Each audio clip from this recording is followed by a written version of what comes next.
Olá, boa noite, que bom, que prazer estar aqui com você nesta noite, para nós estudarmos um pouco mais dessa linda e maravilhosa mensagem que o Senhor enviou a nós como povo, para que nós pudéssemos ser transformados pelo poder dessa mensagem, terminar a nossa obra e ver Jesus voltar em glória e majestade.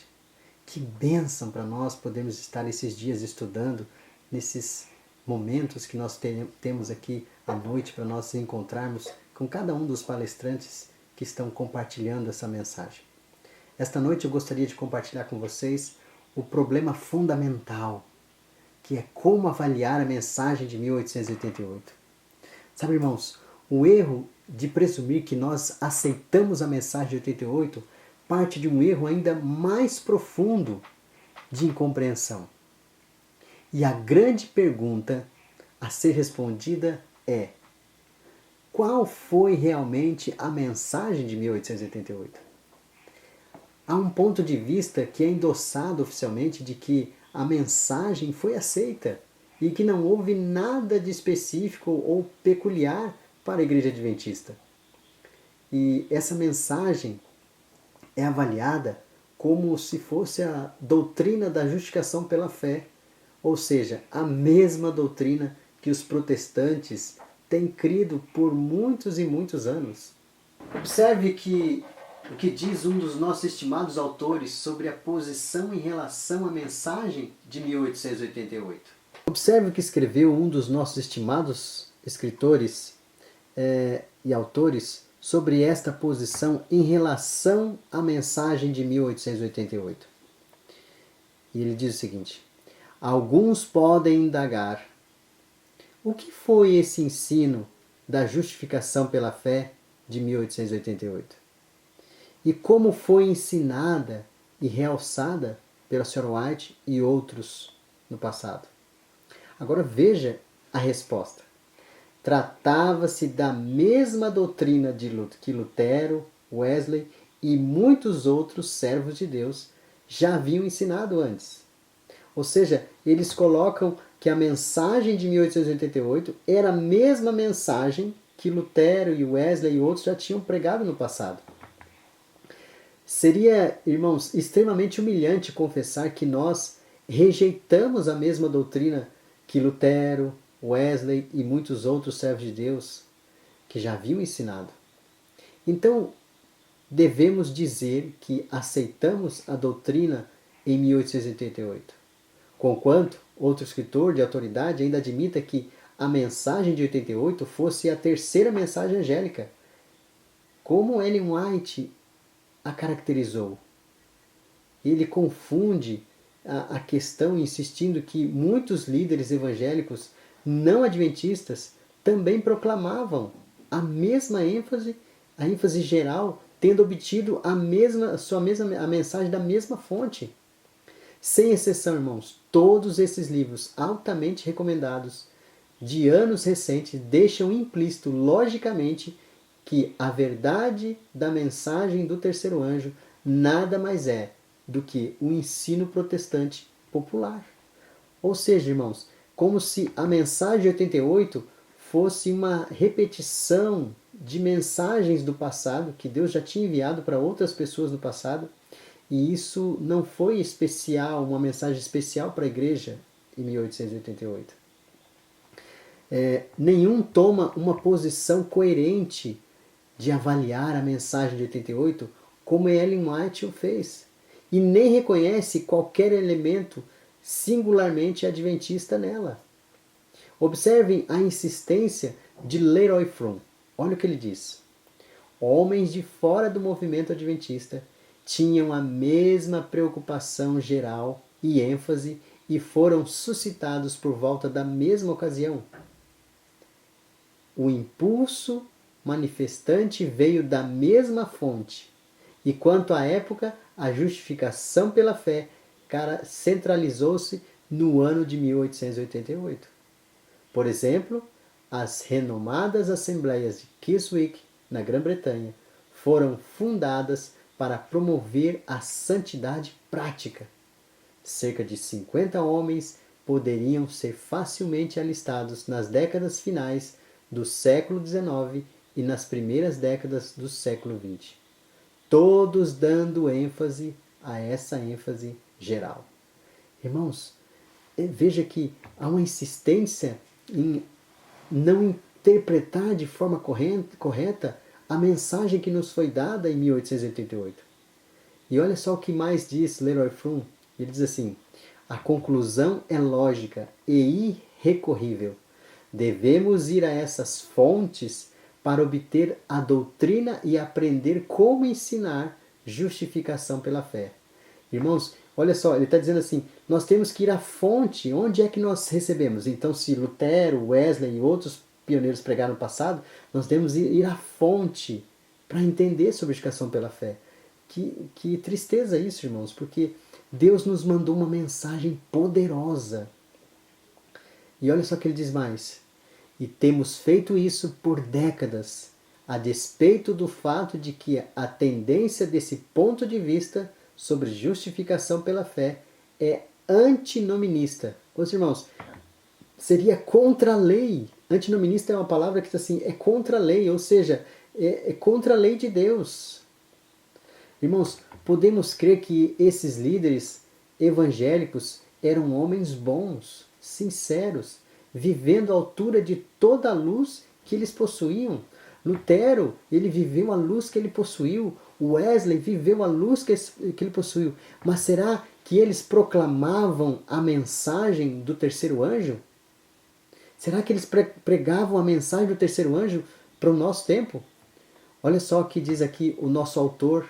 Diz o seguinte: quanto eles não entendessem a nossa mensagem específica, isto é, o sábado, o estado dos mortos e outras doutrinas que eram peculiares aos adventistas, não obstante, eles proclamaram a mesma mensagem, justificação pela fé, que o Senhor nos concedeu em 1888.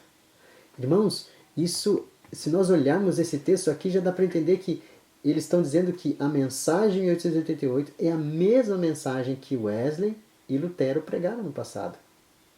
Ela não tem nada de diferente. Agora veja como Ellen White descrevia a mensagem de 88. E ela diz o seguinte: contudo, em contraste, veja o que ela diz. Ellen White insiste que a mensagem de 88 contém um nutrimento espiritual peculiar que conduz à obediência a todos os mandamentos de Deus. Testemunhos para Ministros, página 92.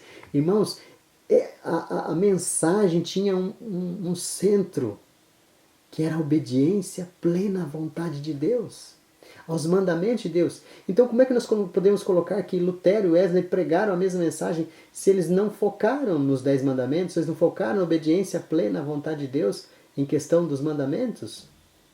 Eles nem guardavam alguns mandamentos. Irmãos, eu não estou dizendo que eles estão perdidos por causa disso, eu estou dizendo para vocês que eles não tiveram esta luz. E se eles tivessem tido essa luz, com certeza eles a seguiriam, porque eles foram firmes e fiéis na luz que eles receberam. Eles tinham desejo de fazer a vontade de Deus.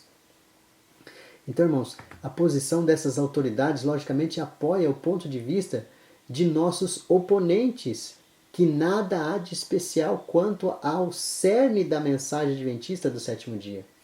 Porque muitos dos nossos oponentes que atacam a nossa igreja, dizendo que nós não temos nada de especial. O Adventismo, por que o Adventismo está no mundo? Qual a mensagem? Por que ele foi levantado como povo, como igreja, como movimento? Aqui eu quero apresentar para vocês duas perguntas. Qual a verdadeira avaliação da mensagem de 88? A segunda pergunta. Tratava-se da mesma doutrina que os reformadores protestantes e evangélicos do século XIX ensinavam? Ou era uma compreensão distinta, única, do Evangelho Eterno, em relação à nossa doutrina especial do santuário? Sabe, irmãos, nossos autores endossados oficialmente ignoram todas e qualquer relação especial com o santuário.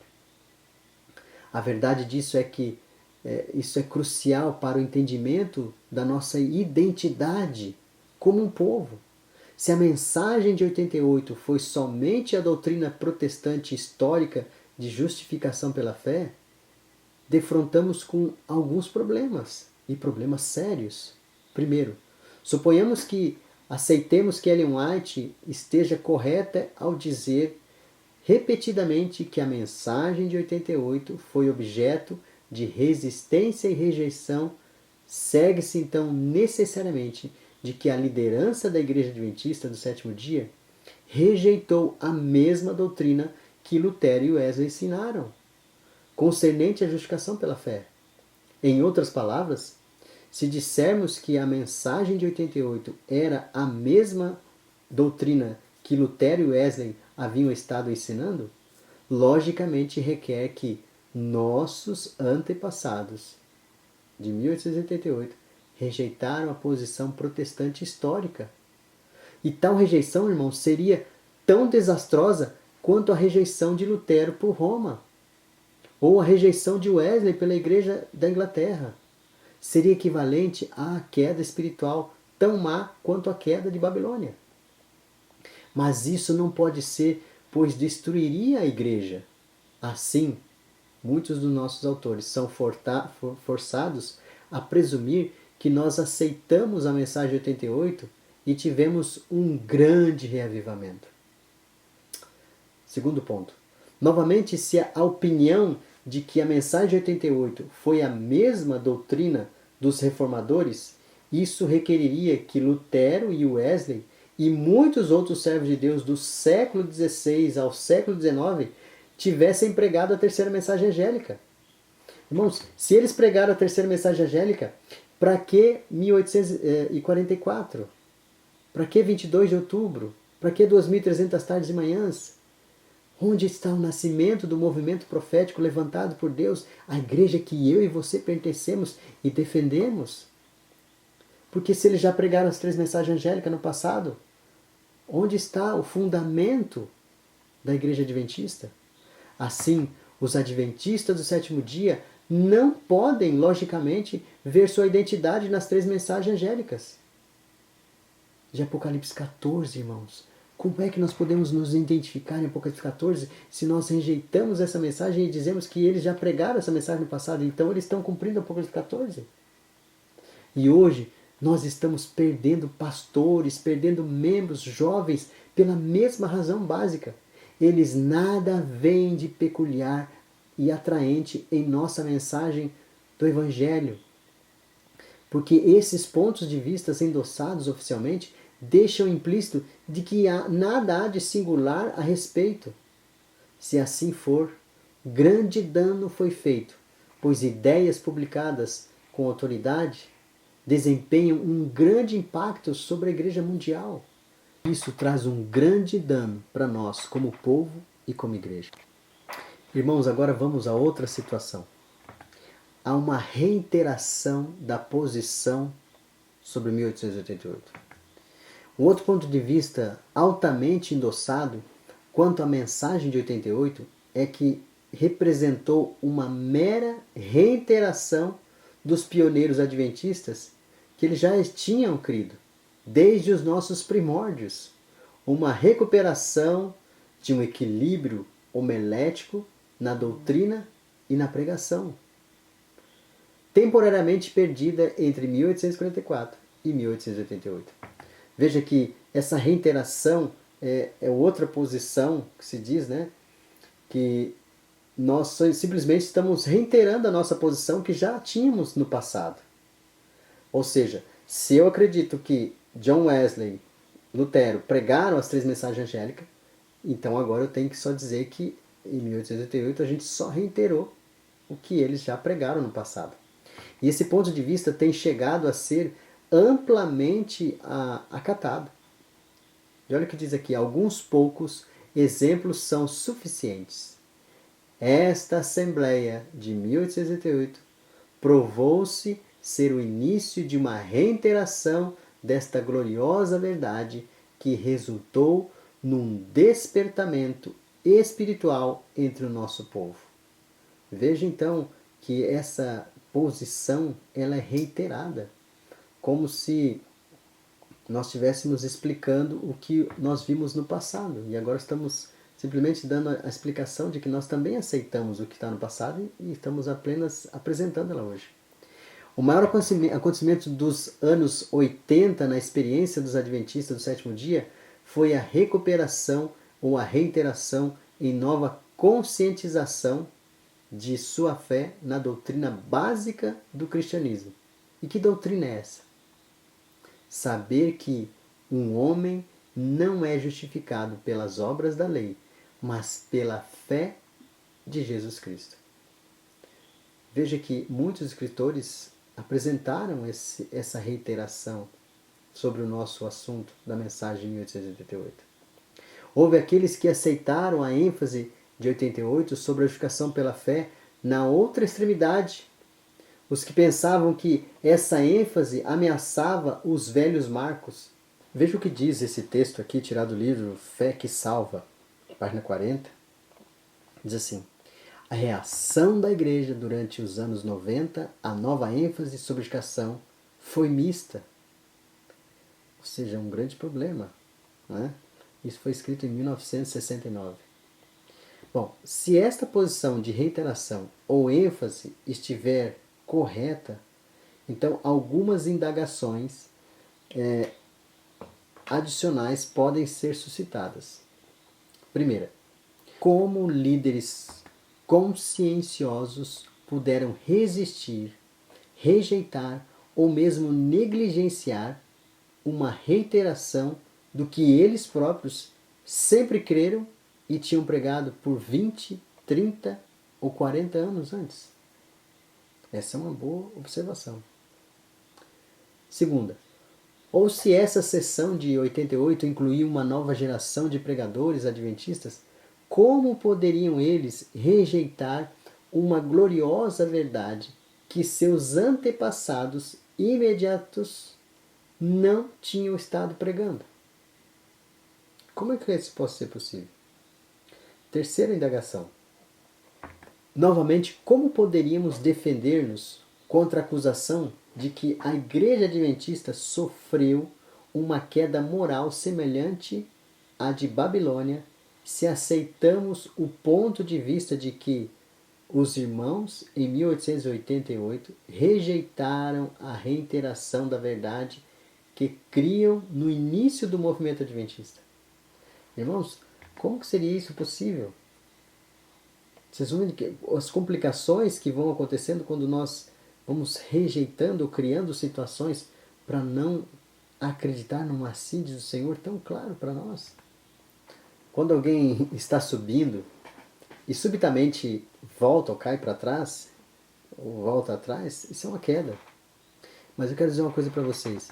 Nós não encorajamos e nós deploramos, não aceitamos críticas descaridosas daqueles que injustamente dizem que a igreja caiu.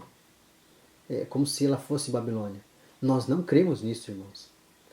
Mas a versão oficial de nossa história sobre 88, logicamente admite esse desencorajador ponto de vista. Muitas mentes pensantes seguem-no às suas últimas conclusões, como fez alguns dos nossos líderes no passado. Quanto mais descartamos as verdades de 88, mais evidente se torna que grupos desviados, fanatismos, apostasias, imornidão, complacência proliferam devido ao nosso fracasso perdurável em reconhecer essas realidades.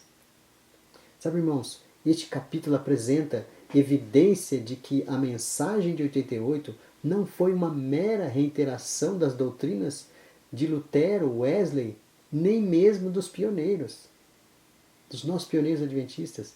E também nem foi uma reedição de que os oradores de Keswick, de líderes protestantes populares da época, ensinavam como doutrina da justificação pela fé.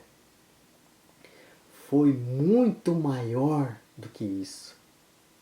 Tratou-se do começo de um conceito mais maduro do Evangelho eterno, do que havia sido claramente percebido por qualquer geração prévia ou antecessora nossa. Foi o começo do derramamento final do Espírito Santo, como a chuva serôdia, irmãos. Foi o anúncio inicial da mensagem do quarto anjo de Apocalipse 18. Deveria ser uma bênção sem precedentes desde o Pentecoste para nós. Isso está em Review and Herald, 3 de junho de 1890. Isso não significa dizer que os mensageiros de 88 eram maiores do que Paulo, Lutero, Wesley ou qualquer outro, nem que eles eram estudantes mais brilhantes e inteligentes. A mensagem que traziam era simplesmente a terceira mensagem angélica em verdade. Um entendimento de justificação pela fé, paralela à doutrina do tempo do fim, da purificação do santuário celestial, onde o sumo sacerdote ministra no dia da expiação antítico, no compartimento santíssimo, sendo com ela coerente. Que coisa maravilhosa essa mensagem! Ela nos leva a entender que Jesus está no santuário celestial, está no lugar santíssimo, intercedendo por nós, terminando essa obra, e nós temos um papel a cumprir fora, nos arraiais do povo de Israel. Quer estar puro, pronto para receber o selo de Deus. E ele entrou nessa última fase da sua obra em 1844. E de lá ele ministra a verdadeira justificação pela fé àqueles que o seguem pela fé. Daí, irmãos, há algo peculiar a respeito da justificação pela fé à luz do dia da expiação. E a mensagem de 88 o reconhece. Se tivesse obtido livre curso para plena e cordial aceitação e desenvolvimento teológico, a mensagem teria preparado uma comunidade de cristãos para encontrar o Senhor sem mácula, nem ruga, nem coisa semelhante, porém santa e sem defeito, sem contaminação perante o trono de Deus.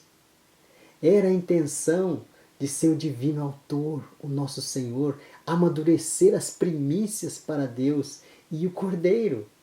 Se isso não for verdade, a credibilidade de toda a vida de Ellen White será afetada. Bem como o nosso respeito próprio, irmãos.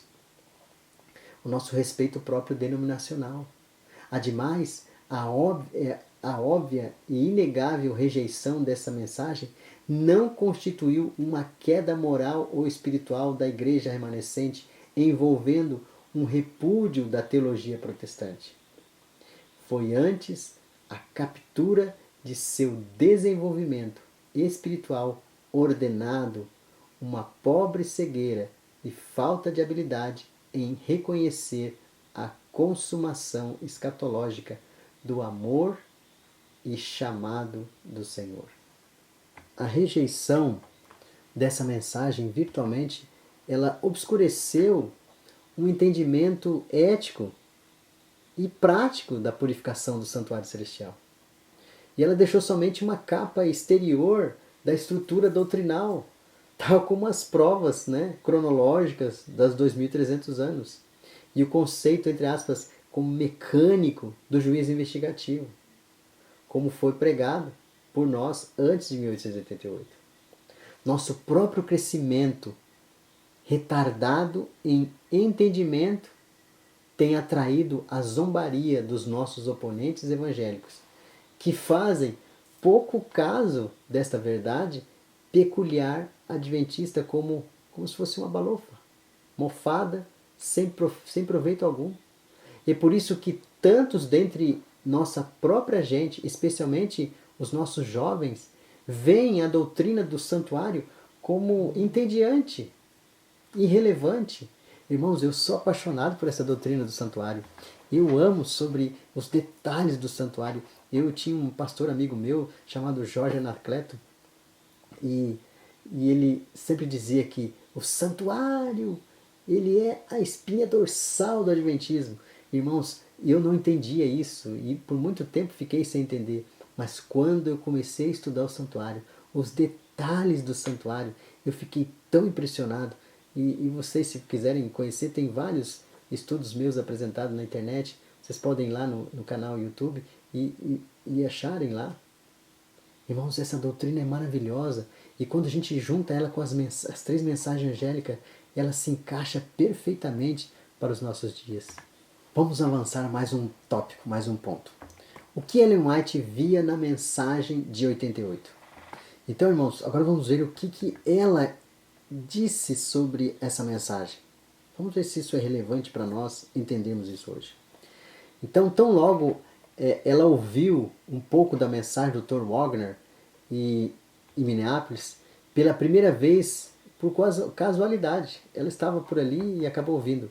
Ela reconheceu ser a preciosa luz em harmonia com o que ela tinha estado tentando apresentar durante 45 anos anteriores. Ela não experimentou ciúme, mas acolheu bem os mensageiros e a sua mensagem. Era um desenvolvimento adicional em plena harmonia com a luz passada, mas nunca claramente pregada antes. E olha o que ela diz: vejo a beleza da verdade na apresentação da justiça de Cristo em relação com a lei de Deus, tal como o doutor tem apresentado diante de vós. Dizeis muito dentre vós que é luz e verdade, contudo, não as tendes apresentado em sua luz e daí em diante. Isso que me foi apresentado se harmoniza perfeitamente com a luz que Deus me tem comprazido em dar-me durante todos os anos da minha experiência. Irmãos, se nossos irmãos ministrantes aceitassem a doutrina que tem sido apresentada tão claramente ao povo, seriam todos eles alimentados com a sua porção de alimento no tempo certo. Que bênção, irmãos! Deus nos dando alimento para o nosso tempo, para o nosso momento. Assim, irmãos, a mensagem 88 foi algo que os irmãos não haviam compreendido anteriormente. Houve uma falha em apreciar o cerne e veracidade da terceira mensagem angélica. Essa mensagem angélica que eles estavam aprendendo somente as suas formas exteriores. E ela diz assim: há somente alguns poucos, mesmo daqueles que reivindicam crer, que entendem a terceira mensagem angélica. Contudo, esta é a mensagem para este tempo. Ou seja, aqueles que estavam dizendo: eu já entendi a mensagem das três mensagens angélicas, mas eles não tinham entendido que a mensagem angélica se aplicava à justificação pela fé. E a mensagem de 88, ela é a verdade presente. Mas quão poucos assumem esta mensagem em seu verdadeiro peso e apresentam ao povo em seu poder. E isso tem acontecido nos nossos dias. Com muitos tem somente pequena força. Parece que a mensagem não tem efeito. Disse-me meu guia: há muita luz que ainda para brilhar, da lei de Deus e do Evangelho da justificação. Esta mensagem, entendida em seu verdadeiro caráter e proclamada no Espírito, iluminará a terra com a sua glória, irmãos. Veja que esta mensagem que vai iluminar, Apocalipse 18, irmãos, aquele anjo que vai iluminar toda a terra, é a mensagem que Deus deu para nós. Deus intencionou que o seu povo estivesse bastante adiantado na posição que ocupa hoje. Não está no ordenamento de Deus que a luz seja ocultada de nosso povo. A própria verdade presente de que carece para este tempo. Nós não podemos ocultar essa verdade presente. Nós precisamos dela para esse tempo. Nem todos os nossos pastores que estão dando a terceira mensagem angélica realmente entendem o que constitui essa mensagem. Isso não sou eu que estou falando, irmão. Isso está lá em Testemunhos, volume 5, páginas 714 e 715. Ellen White nunca, nenhuma vez sequer, empregou a palavra reiteração ou mesmo deu ênfase, a palavra ênfase, com respeito à mensagem 88. Claramente ela parecia ser nova luz, o que contradizia ideias mantidas pelos irmãos, tal como os judeus imaginavam que Cristo contradizia Moisés, quando ele de fato, a sua mensagem cumpria o que Moisés havia dito. O seu contexto é a mensagem e o seu recebimento. Vemos que Deus do céu às vezes comissiona, irmãos, homens para ensinar o que é considerado como contrário às doutrinas estabelecidas, devido a que os que outrora foram depositários da verdade se tornaram infiéis ao seu sagrado legado. O Senhor escolheu outros que recebessem os brilhantes raios do sol da justiça e as advogassem as verdades que não estavam em harmonia com as ideias dos líderes religiosos. Irmãos, veja esse texto aqui, que coisa forte é isso. Olha só o que a Sr. White disse. Mesmo os adventistas do sétimo dia estão em perigo de fechar os olhos à verdade como está em Jesus, porque ela contradiz algo que tem assumido como verdade, mas que o Espírito Santo ensina não ser verdade. Olha só, irmãos, que coisa tremenda. Alguns vão contradizer aquilo que o Espírito Santo está dizendo para nós no nosso tempo, porque é contrário aos nossos conceitos e ideias passadas que estão como se fortalecidos na nossa mente hoje. Olha só, havia um princípio que tornava uma revelação antecipada de nova luz.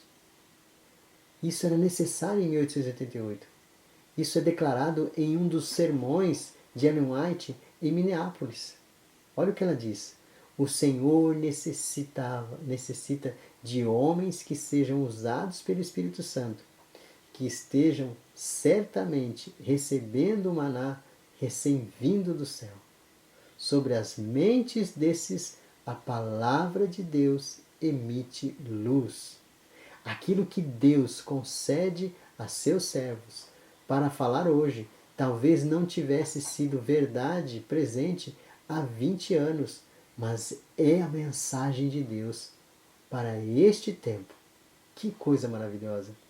Talvez, vamos dizer assim, a senhora está dizendo assim, talvez essa mensagem há 20 ou 30 anos atrás não fosse verdade para aquele tempo, mas ela o é para nós hoje. E ela está dizendo isso para nós hoje. E devemos aceitar, porque isso vem de Deus. Houve uma distinta diferença em sua mente entre a mensagem da justificação pela fé, como apresentada em 1888, e a mensagem passada, que o Senhor apresentou antes de 1888.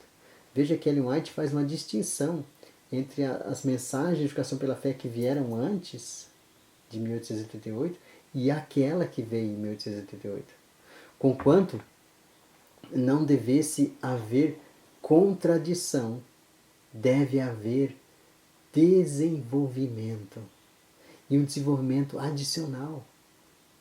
Sabe, irmãos, desejamos a mensagem passada e a nova mensagem. Ela escreveu isso em Review and Herald, 18 de março de 1890. Ela falou assim, nós desejamos a mensagem passada e desejamos também a mensagem nova, a nova mensagem. Ela faz essa distinção, ela não coloca os dois no mesmo lugar. Mas os apelos dela não são uma licença ao fanatismo, a ideias novas e irresponsavelmente proclamadas. Numa série de artigos da Review, no princípio de 1890, Ellen White debateu a verdade da purificação do santuário em conexão com a controvertida mensagem da justificação pela fé de 1888. Cada verdade complementava a outra. Houve uma desesperada necessidade por mais profundo entendimento do Evangelho eterno com a relação do dia da expiação. Sabe, elas buscaram esse entendimento, ligar o Evangelho eterno, justificação pela fé, com a mensagem do santuário e o dia da expiação. E olha só o que ela diz. Estamos no dia da expiação e devemos operar em harmonia com a obra de Cristo de purificação do santuário. Existe uma ligação. Devemos agora apresentar perante as pessoas a obra pela fé e vemos o nosso grande sumo sacerdote realizando lá no santuário celestial. Sabe, nós temos que mostrar para as pessoas, olha, o nosso Deus que morreu na cruz não está mais na cruz. Ele agora está no santuário celestial. Ele está fazendo a obra de purificação do dia do juízo. Ele saiu do lugar santo, está no lugar santíssimo. É hora de nós estarmos prontos para recebê-lo quando ele sair de lá. E ela diz assim, a obra mediatória de Cristo, os grandes santos mistérios da redenção devem ser estudados e compreendidos pelo povo que reivindica ter luz superior a todos os outros povos sobre a terra e toda a face da terra. Estivesse Jesus pessoalmente sobre a terra, ele teria se dirigido a um número maior dos que reivindicam crer na verdade presente. Sabe com que palavras, irmãos? Com palavras que se dirigiu aos fariseus. E as palavras eram: errais, não conhecendo as Escrituras, nem o poder de Deus. Há velhas, contudo novas verdades para serem acrescentadas aos tesouros de nosso conhecimento. Não compreendemos ou exercemos fé como deveríamos. Não somos chamados para adorar e servir a Deus pelo uso de meios empregados em anos anteriores. Deus requer agora serviço mais elevado do que nunca antes requereu. Deus requer desenvolvimento dos dons celestiais. Ele nos tem posto numa posição em que nós precisamos de coisas melhores e mais elevadas do que nunca antes se deu. Isso está tudo escrito, não são palavras minhas. Tá? Ela diz mais assim, temos estado ouvindo a sua voz mais distintamente na mensagem que tem avançado pelos últimos 2 anos. Temos somente começado a obter um pequeno lampejo do que seja a fé. Sabe, irmãos? É, pois, evidente que, a mensagem de 1888 foi luz que os irmãos não haviam visto e nem apresentado até então. Então era uma nova luz que Deus estava apresentando. Número 2. Era o nosso alimento no tempo certo. Alimento para hoje e não maná restaurado de ontem. É alimento para hoje. Número 3. Ellen White ouvira em Minneapolis pela primeira vez uma exposição doutrinária do que estivera tentando apresentar o tempo todo. Os incomparáveis encantos de Cristo, a luz de seu ministério no dia da expiação, e nenhum outro lábio humano o havia pregado. Que coisa maravilhosa! Verso 4. Ela reconheceu em E.J. Wagner foi um agente empregado pelo Senhor para uma revelação avançada da verdade a seu povo e ao mundo. 5. A verdade da terceira mensagem angélica não havia sido compreendida pelos nossos pastores porque eles não tinham avançado em entendimento como deveriam ter feito há 44 anos após o início da purificação do santuário. Em vez disso, a luz adicional havia sido omitida do povo. 6. Os irmãos na época entenderam o apoio dela a Wagner e Jones. Quando eu digo dela, estou falando da Sra. White. Como uma recomendação da nova luz que traziam. Não foi um chamado a seu entendimento original das doutrinas. 7. Portanto, o que os irmãos rejeitaram foi um chamado para bastante mudanças decisivas. Irmãos, eles não recusaram recuar. O que eles recusaram foi avançar. Assim eles tentaram permanecer parados, algo que é bem difícil para qualquer exército que está em marcha. Vamos avançar mais um ponto. A luz de 88 e o começo da luz maior. Sabe, Ellen White frequentemente falava da certeza que o Senhor enviaria luz se e quando o seu povo estivesse disposto a recebê-la. Então, se o povo quisesse e estivesse disposto. O trágico, se e quando, é necessário apenas porque o novo vinho deve ter novos odres. E isso significa uma crucifixão do eu. Então, para que Deus possa enviar esse vinho, Deus precisa restaurar esses odres, eles só precisam estar prontos. Se pela graça de Cristo o seu povo tornar-se novos odres, ele os encherá com um novo vinho. Deus concederá luz adicional e velhas verdades serão recuperadas e recolocadas no edifício da verdade, e onde quer que os trabalhadores forem, triunfarão. Como embaixadores de Deus, devem pesquisar as Escrituras para buscar as verdades que têm estado ocultas sobre o entulho do erro. Sabe, irmãos, uma grande obra deve ser feita. E Deus vê que nossos irmãos dirigentes têm necessidade de luz maior para que possam unir-se harmonicamente com os mensageiros a quem Ele enviará para realizar a obra que Ele determina que se realizem. Que textos maravilhosos! Essa omissão de verdade vital é impressionante. Assemelha-se à prontidão dos judeus em reconhecer Jesus de Nazaré como um grande rabino, enquanto deixam de vê-lo como Messias. Mas a lógica e a coerência requerem esta manobra especial por aqueles que insistem em dizer que a mensagem de 88 foi aceita. Precisam virtualmente ignorar o fato de que a mensagem foi o começo da chuva serôdia e do alto clamor, ou terão que explicar como uma obra que deveria ter se espalhado como fogo na palha seca tem se arrastado por quase um século, quando poderia ter iluminado o mundo há muito tempo, se nossos irmãos a tivessem verdadeiramente aceito. Isso é uma carta de 1893. Observem como Ellen White ela viu claramente a mensagem de 1888 à luz do Apocalipse 18. E ela escreve assim: várias pessoas me têm escrito, indagando se a mensagem da justificação pela fé de 1888 é a mensagem do terceiro anjo. E eu tenho respondido: é a mensagem do terceiro anjo em verdade. O profeta declara: e após isso vi outro anjo descendo do céu, tendo grande poder, e a terra foi iluminada com a sua glória. Apocalipse 18, verso 1.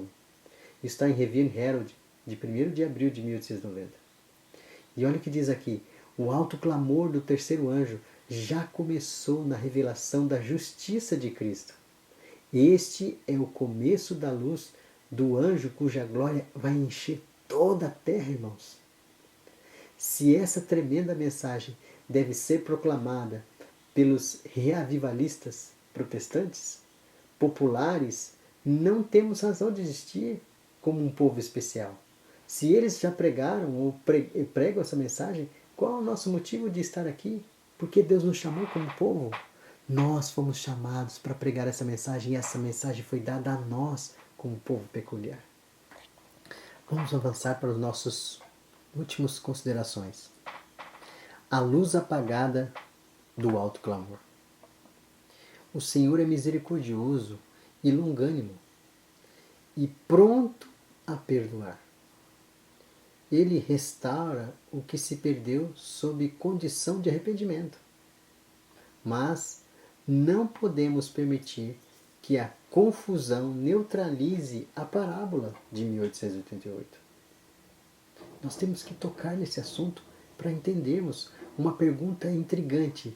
Se aqueles que se opuseram à luz em Minneapolis mais tarde se arrependessem verdadeiramente e obtivessem o perdão, por que não foi o propósito original da mensagem de 88 então cumprido? Ou seja, se aqueles que estavam vivendo lá, que não aceitaram a mensagem, se arrependessem e tivessem se arrependido como nós aceitamos a mensagem, por que o propósito da mensagem 88 não aconteceu, não se cumpriu então? Quando dizemos que aceitamos a mensagem, que ela não foi rejeitada, então por que o propósito não se cumpriu desde então? Então é certo que não houve reavivamento e reforma coerente em escopo e efeito com o que viria, caso a luz tivesse sido aceita. O Senhor não enviou mais luz além daquele fatídico começo? Então podemos perguntar, por quê?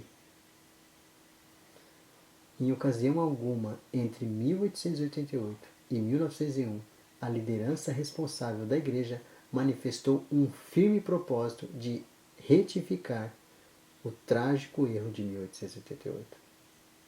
Dúvida, suspeita, desconfiança da mensagem e dos mensageiros prosseguiram mesmo após décadas. Conquanto essa tragédia tenha se passado, não há necessidade de concluir que o Senhor retirou suas bênçãos de seu povo. O que foi desprezado e rejeitado foi a chuva serôdia, irmãos. Mas a chuva temporã tem continuado a cair. Deus tem sido misericordioso para conosco, tem nos ajudado, nos preparado através da chuva temporã. Inumeráveis almas têm sido conduzidas ao Senhor durante o século passado, inclusive cada ouvinte desse congresso tem sido conduzido ao Senhor. Nenhuma pessoa que teve parte na história de 1888 está vivendo hoje. Deus não se esqueceu do seu povo. Deus ainda se lembra do seu povo. Mas a nossa atitude atou as mãos, tornando impossível que ele enviasse mais derramamento da chuva serôdia. Nós travamos as bênçãos de Deus. Ele não poderia e não desejou lançar suas pérolas mais preciosas perante aqueles que não reverenciaram a sua graça mais abundante. Portanto, essas chuvas da chuva serôdia cessaram após o derramamento inicial ter sido persistentemente repudiado. Ele não está além da capacidade de ser ofendido. Num sermão que despertou reflexão em linguagem quase cifrada, Ellen White falou de como Elias foi alimentado por uma viúva fora de Israel, porque os que se achavam em Israel e que tinham luz não viveram à altura dessa luz. Eles eram o povo de mais dura serviço no mundo, os mais difíceis de serem impressionados com a verdade. Ela disse, o sírio Naamã foi purificado da lepra, enquanto os israelitas leprosos permaneciam contaminados. Sabe, quando os habitantes de Nazaré se levantaram contra o filho de Maria, alguns estavam prontos para aceitá-lo como seu Messias, mas uma influência pressionou-os a abafar a sua própria convicção. Essas foram ilustrações de nossa história de 1888. Mas aqui uma condição de descrença se levanta. Não é este o filho de José? Essa é uma pergunta que o que fizeram com eles e sua loucura? Levantaram-se e o expulsaram da cidade. Aqui desejo dizer a vocês quão terrível coisa é quando Deus concede luz e ela impressiona o coração e o espírito. Ora, Deus foi aceito em Nazaré por alguns. O testemunho aqui esteve de que ele, Deus, mas uma influência contrária, pressionou-os e os levaria os corações dessas pessoas a descrer que ele era o Messias. Essa influência contrária é um fator significativo em nossa história de 1888. 2 dias antes, ela havia advertido de que os passos da descrença que se haviam dado comprovar-se-iam finais para aquela geração no tocante à luz adicional da chuva serôdia. E olha o que a Sion White diz. Estamos perdendo muitas bênçãos que poderíamos ter tido nesta Assembleia de Minneapolis, porque não avançamos em nossos passos na vida cristã como nosso dever é apresentado perante nós, e essa será uma perda eterna. Falando de uma reunião de líderes e ministros em 1890, Ellen White revelou o patético quadro de Jesus sendo rejeitado, tal como a enamorada em Cantares de Salomão, quando ela fez o seu amado se afastar quando ele esteve à porta. E ela diz assim: Cristo bateu à porta em busca de entrada, mas não houve lugar para acolhê-lo. A porta não foi aberta e a luz da sua glória tão próxima foi retirada. Que tristeza, irmãos. Essa história, a parábola, ali a história desse casal de Salomão e sua amada, e quando ele vem até ela, ele bate a porta e ela sai, então ele volta atrás e não entra, representa Cristo vindo à sua igreja e batendo a porta, nós fechando a porta para que eles não entrem. Ok, vamos ao nosso último tópico, para encerrarmos o estudo dessa noite. A fonte de incompreensão reformacionista. Sabe, alguns esforços zelosos por décadas para descartar a mensagem 88 como não sendo nova luz, tem tendido a desviar a atenção favorável da própria mensagem para os conceitos populares não adventistas do protestantismo.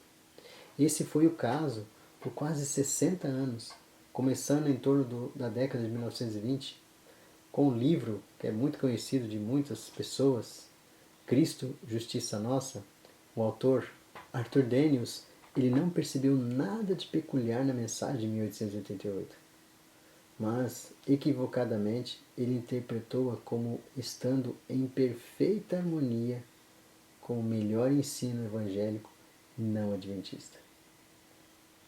Sabe, irmãos, essa longa tradição tem, indubitavelmente, lançado os fundamentos do êxodo de correntes atuais de conceitos sobre justificação pela fé semelhantes aos mantidos pelos teólogos calvinistas, reformacionistas. Sabe, queridos, se os não adventistas possuem a verdade quanto à justificação pela fé, temos que necessariamente importar deles a verdade. Mas, no processo de fazê-lo, as verdades de 1888 têm sido negligenciadas e mesmo sido opostas. O que se segue, então, tipifica esta posição amplamente acatada. Ela confunde seriamente as posições reformacionistas com a mensagem de 1888. Agora eu quero dar um exemplo para vocês do venerável fundamento sobre que repousa a fenomenal confusão de décadas recentes. Veja o que Daniels escreve. A justificação pela fé de 1888 não era nova luz. Aos que têm mantido a errônea ideia de que a mensagem da justiça de Cristo era uma verdade desconhecida ao movimento adventista até o tempo da Assembleia de Minneapolis, mas o fato é que nossos pioneiros ensinavam desde o princípio da igreja do advento. Quando eu era um jovem pregador, Daniels falando, ouvi por diversas vezes nossos veteranos como J.S. Madison e W. Farnsworth declararem que a justificação pela fé não era um ensinamento novo em nossa igreja. Então veja, ele vai apresentando situações, né? Dizendo que, olha, isso não era nova luz, nós não temos nova luz. E é triste dizer que alguns desses veteranos não eram receptivos à crescente mensagem de 88. Essa insistência em que a mensagem de 88 não era nova luz foi a insígnia familiar da oposição dessa época. Ou seja, todos aqueles que se opunham à mensagem de 88 sempre acatavam, apareciam dizendo que isso não era nova luz, que os pioneiros e pessoas do passado já tinham pregado, a gente só estava, como se diz, reinventando a roda, né? E não muito tempo depois da Assembleia de Minneapolis, Cottrell, R.F. Cottrell, escreveu um artigo para Review atacando a mensagem de 88 e perguntando: onde está a nova ruptura? E W.H. Litteron igualmente atacou a mensagem com um artigo em 16 de janeiro de 1894 intitulado Justificação pela Fé não é nova doutrina. Ambos deixavam de reconhecer o que estava acontecendo em seus dias. A iniciação da chuva serôdia. Alguns autores têm citado isoladamente declarações de Ellen White distorcendo em apoio à mesma tese de oposição de que não se tratava de nova luz. Mas ela não se contradisse. Nesse importante ponto, examinemos as declarações empregadas em apoio à posição de reiteração. Devemos conceder-lhes uma justa atenção. O pastor E. J. Wagner teve privilégio em Minneapolis da concessão de falar claramente, isso é o Sr. White dizendo, apresentando suas posições sobre justificação pela fé e a justiça de Cristo com relação à lei. Isso não era nova luz, mas a velha luz colocada onde deveria estar na terceira mensagem angélica.